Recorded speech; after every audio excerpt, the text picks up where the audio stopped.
and then list the reasons why the CPA tax should be ended or amended.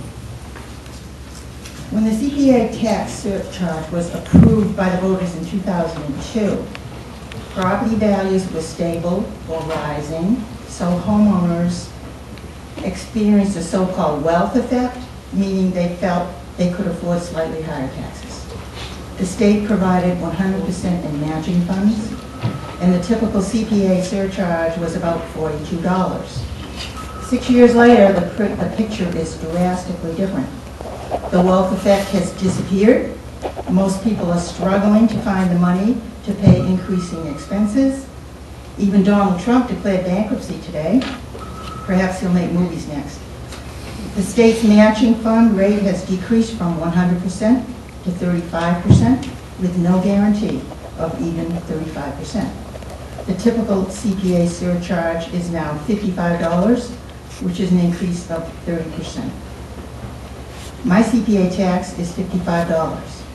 Mr. Quinto, the CPA tax on your warehouse is $176. Mr. Tavares, yours is $71.56. I don't have a warehouse. No, that's your home. I just happened to look it up in the assessor's record. If you think those figures are insignificant, feel free to ignore the next few paragraphs, but tune in at the end.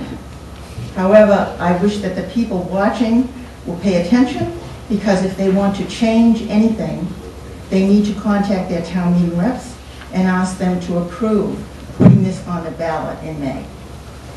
Today, the state has cut local aid for the current fiscal year, and a further cut is expected in 2010. People already expect their real estate taxes to increase. Everyone, from individual taxpayer up to the federal government, has serious budget problems.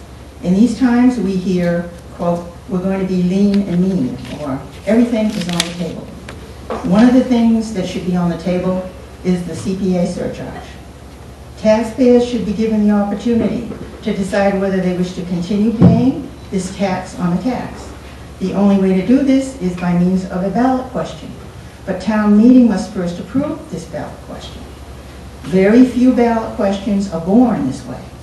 About 140 signatures on these warrant articles were collected, and only about 5 voters declined to sign either one of them. That's about 3% out of 100. 97% of people agreed they want to vote on this. Thus, the work has been done to get this before town meeting. Today, we need to decide what we really need, what we want, and what we can afford. As this relates to warrant articles to end or amend the CPA tax.